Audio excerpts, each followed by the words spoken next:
Hola, bienvenidos a Café y Lectura con Mapis. Hoy te invito a que te tomes un café conmigo y compartamos un espacio de lectura juntos.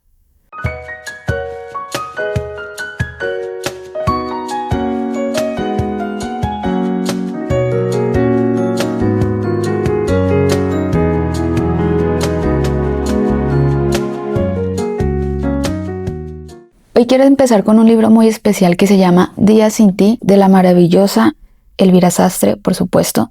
Este es mi libro favorito, ya lo leí y por eso mismo siento que es el mejor para poder empezar este hermoso canal. Este libro, haciendo un preámbulo, se convirtió en mi favorito porque habla de las ausencias de una manera muy sensible. Una de las cosas que más me gustó es que me hizo pensar en todo lo que uno lleva adentro y nunca lo dice. Vamos a empezar. Por supuesto lo tengo firmado por la propia Elvira.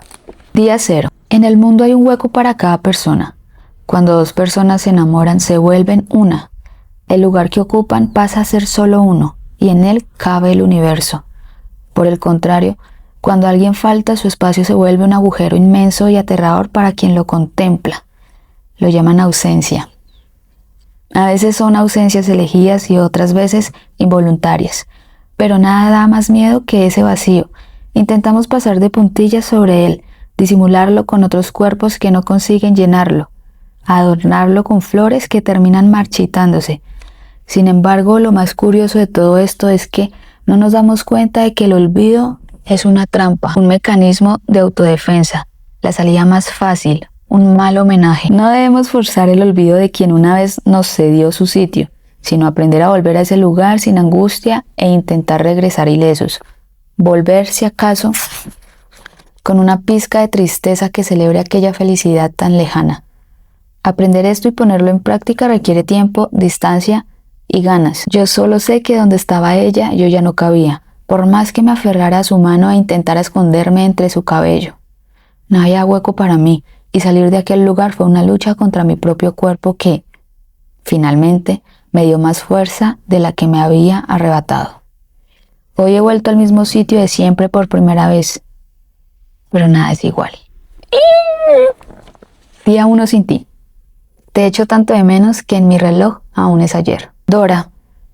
Dora es la abuela para los que no lo han leído. Ahí voy poniendo en contexto. Dora es la abuela de Gael. Gael es el protagonista, el que está contando la historia. Bueno, continuamos. Dora. Todo el mundo la llamaba abuela o abuela Dora, pero yo prefería llamarla solo por su nombre para no olvidar su esencia nunca. Era una mujer muy inteligente y especial. Había sido maestra en la República, había luchado contra las normas de su época, haciendo siempre lo que le había venido en gana, sin importar lo que pensaran. Conoció a Gael, mi abuelo, en la escuela.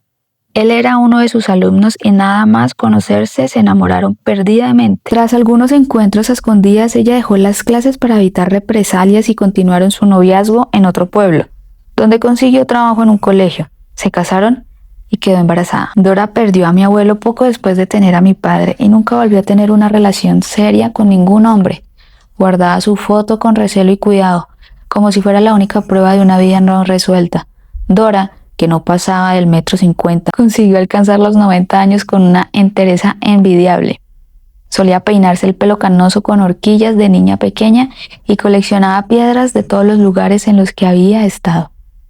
Un día dejó de viajar y entonces fuimos nosotros quienes continuamos la colección. Después de un aparatoso accidente doméstico en la ducha de su casa, mi padre decidió que era el momento de llevarla a una residencia. Mi abuela no protestó, temía ser una carga. Es curioso pensar cuánto dura una vida y qué poco lleva a contarla. Wow.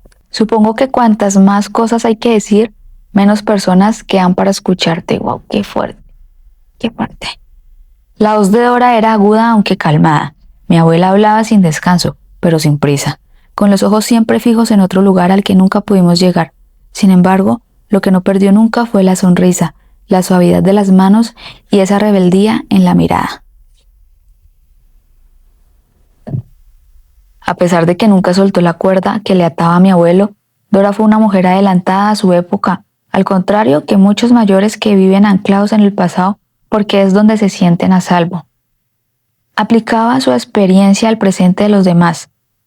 Ya anciana, Supo que le quedaban pocas aventuras más por vivir, así que disfrutaba aconsejando al resto, aunque pocos le hacían el caso que se merecía. Yo le consultaba todas mis decisiones, las importantes y las nimias. Le contaba todo lo que me ocurría. Ella era mi ancla, un silencio cómplice, comprensión. La relación que tenía con mis padres por aquel entonces era quizá algo más alejada y menos empática. Manteníamos entre los tres un muro invisible que aún se sostenía, nos separaba, pero éramos capaces de vernos a través de él. Por el contrario, Dora me apoyaba de una forma constructiva y cercana. No me decía que todo le pareciera bien, sino que intentaba que yo mismo tomara mis propias decisiones, como debe ser. El día que le dije que quería estudiar Bellas Artes, ser un artista y llevar mis obras por el mundo, decisión que mis padres no apoyaban del todo, me contestó: Gaelito, mi niño, eres igual que tu abuela. Siempre vas a contracorriente. Mi amor, no dejes que nunca te hagan creer que esto es algo malo o que no merece la pena. Solo los que van a contracorriente consiguen llegar a su destino. Allí donde están todos no hay hueco para nadie más. Y tú te mereces el mejor lugar del mundo. Gael, escúchame bien esto que te digo. Que más sabe la perra por vieja que por perra. Hagas lo que hagas, busca el latido. Busca el latido. Esa frase que tanto me repetía mi abuela quedaría para siempre grabada en todas y cada una de mis decisiones. Busca el latido. Y lo hice. Tomé mi decisión y cursé la carrera. De pequeño ya mostraba gran destreza con los lápices, y fue así como la habilidad, o eso que algunos llaman talento, se convirtió en pasión y terminé felizmente en la universidad. No fue lo que esperaba, nunca lo es. En estos tiempos la universidad es un paso obligado que en ocasiones no te lleva a ninguna parte. Durante mis estudios descubrí una disciplina menos común, la de la escultura. Me quedaba maravillada durante horas viendo cómo los profesores tallaban figuras con la precisión de un cirujano. Me obsesionaba el detalle, la mímesis de los gestos, la capacidad de darle vida a un material inerte, todo ello envuelto en el ambiente de silencio necesario a la hora de crear. Así, con ese latido que golpeaba con fuerza en mi pecho cada vez que preparaba las herramientas, comencé a esculpir mis propias obras y a hacer exposiciones en galerías del barrio. La primera muestra que exhibí fue sobre manos en distintas posiciones, manos entrelazadas, manos contrapuestas, algunas en posición de ofrenda y también otras en actitud defensiva. Le di el nombre de manialadas. Lo segundo mejor que me sucedió durante aquellos años es que hice buenas migas con Sara, la jefa del departamento. Pocos meses después de terminar la carrera, vino a ver una de mis exposiciones y me ofreció un puesto como profesor en la academia de unos amigos, en la materia de escultura, especialidad de modelaje de cuerpos. Lo primero, sin duda, fue conocer a Andrés. Andresito era un tipo muy vital, de esos que contagian las ganas de seguir adelante.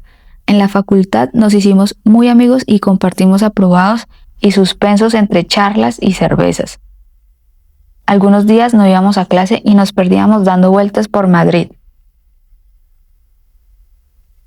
hablando de todo y nada. Era muy sociable, le encantaban los hombres y tenía relaciones con varios a la vez. Vivía su vida con total libertad. Él se reía y decía que no era promiscuo, solo indeciso. Por primera vez conocí a alguien que compartía mi pasión por el arte, aunque lo enfocábamos de maneras distintas. El sueño de Andrés era ser un marchante y abrir una galería de arte en alguna capital europea. Yo quería ser escultor y mostrar mi trabajo llevándolo por todo el mundo. Fantaseábamos diciendo que terminaríamos trabajando juntos. Estábamos empezando a descubrir el mundo y no necesitábamos más. Mi amigo me comprendía y no me juzgaba. Apoyaba mis locuras. Estaba enamorado de todos los chicos de la facultad. Y aunque pocos le hacían caso, cuando conseguía una cita, no sé si por pesado o por el encanto que tienen los incansables, lo celebrábamos como si nos hubiera tocado la lotería. Su risa era una constante en mi vida. Sin embargo, la muerte separó nuestros caminos. Sus padres fallecieron pocos meses después de terminar la carrera en un accidente de coche, y Andrés, que no tenía hermanos, tomó la decisión de marcharse a Londres. Era de ese tipo de personas que se adelantan a lo malo, que antes de que les alcance la pena ya están en otro sitio. Andrés no se quedaba a ver llover. Simplemente cambiaba de paisaje, y eso fue lo que hizo. Ahora, 2 años después de aquella desgracia, en los que cuidamos nuestra relación a través de mensajes telefónicos y llamadas, seguía siendo el mismo de siempre, un hombre alegre, en constante búsqueda, siempre un paso más allá de sus objetivos. Como él decía, es mucho mejor perseguir tus sueños que dejar que tus sueños te persigan a ti sin alcanzarte. Porque uno nunca se cansa de aquello que le hace feliz. Desde luego, ser profesor no era el trabajo de mi vida. Yo quería crear a partir de la nada, darle un sentido a lo que se da por hecho, que mi arte inundara las ciudades y las vidas de la gente, dejar huella, eso es lo que quería. Cumplir mi sueño. No obstante, recibí el trabajo que me ofreció Sara con ganas, pues necesitaba el dinero y además una de las lecciones de mi abuela había sido que enseñando es como más se aprende. Estuve trabajando allí durante 2 años. La clase se impartía en un taller que se encontraba en una callejuela en un barrio del centro. Cuando llegué el primer día, descubrí un espacio lleno de polvo que olía a madera.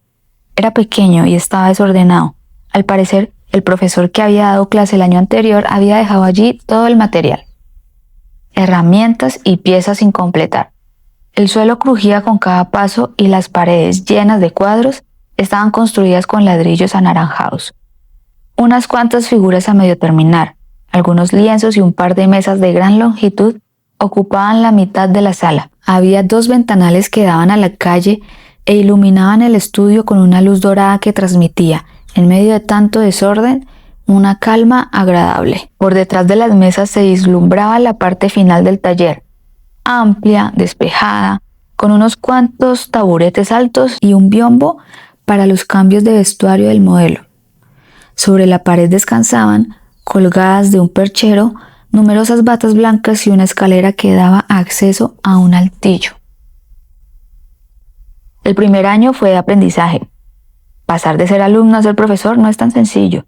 De ese modo, y con los consejos de mi abuela referentes a la enseñanza en la mente, puse en práctica toda la teoría estudiada y traté de enseñárselas a mis alumnos sin dejar de lado la ilusión y la pasión, que creo que son las 2 principales motivaciones de este trabajo.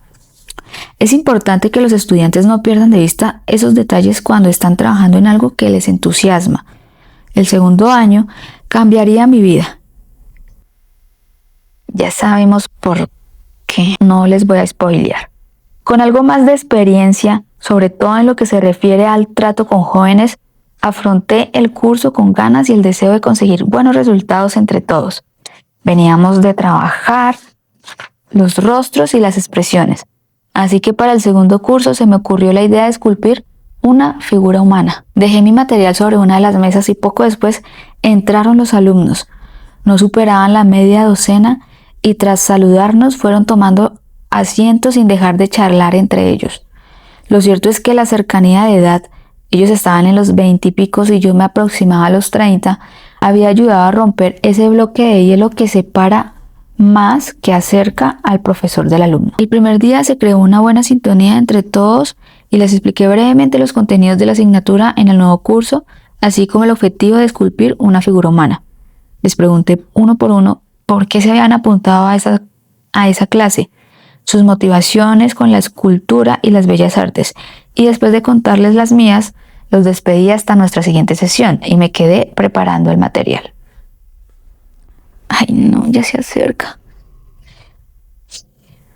Minutos después, ya solo en el taller, ordenando las herramientas en la parte de atrás, desde la que no se veía la puerta, oí un ruido y me asomé. Allí se encontraba una chica menuda, algo aturdida, pero con una mirada llena de fuerza. Con el pelo largo y despeinado, rozaría los 25 años. Me quedé observándola 1 minuto o 1 siglo, no lo sé, hasta que de repente ella se acercó con decisión. Sentí un rubor subiendo por mis mejillas. Ella mantenía una expresión seria y el gesto disgustado. Tenía los ojos del color del mar a punto de romper. Hola, soy Marta. Vengo a ser de modelo para la clase de escultura, pero me ha costado la vida encontrar este sitio y creo que llego tarde, llego tarde, ¿no? Hablaba rápido y miraba hacia todos los rincones del taller, nerviosa. Sí, pero no pasa nada, tranquila. Hoy era la primera clase y solo quería explicarte un poco de qué va y que los chavales y tú os conocieras para coger confianza. Empezamos en serio el jueves, así que tendrás tiempo para aprenderte el camino. Reí. Por cierto, me llamo Gael y soy el profesor. Uf, suspiró, ya más relajada. Menos mal. Qué bien, pensaba que serías un estirado. Los profesores, ya sabes. Nos vemos pasado mañana entonces, no llegaré tarde. Ah, y encantada. Yo me llamo Marta, ¿te lo he dicho ya? Ojalá pudiera ahora regresar a aquel momento y darme la vuelta. Marcharme corriendo a aquel taller con suelos de madera y paredes de ladrillos anaranjados. Decirle a mi jefa que había cambiado de opinión e incluso de ciudad, que acababa de notar los primeros temblores de lo que sería el terremoto de mi vida y debía huir para siempre. Ojalá pudiera ahora también regresar a aquel momento y quedarme a vivir allí para siempre, esculpir lo que vi y llevarlo a todos los museos del país, romper los relojes, hacer estallar la ciudad y llenar de flores el taller. Dora decía que los recuerdos no son más que sueños en el pasado, pruebas de otras vidas que nos atrevimos a vivir. He vuelto tantas veces a aquel instante que temo que no sea cierto, pero este sueño late con una fuerza tan grande en mi mente que es imposible ignorarlo. Bueno, por hoy voy a dejar hasta aquí. Cuéntenme en los comentarios cómo les ha parecido la estiración. Nos vemos entonces en una próxima. Gracias.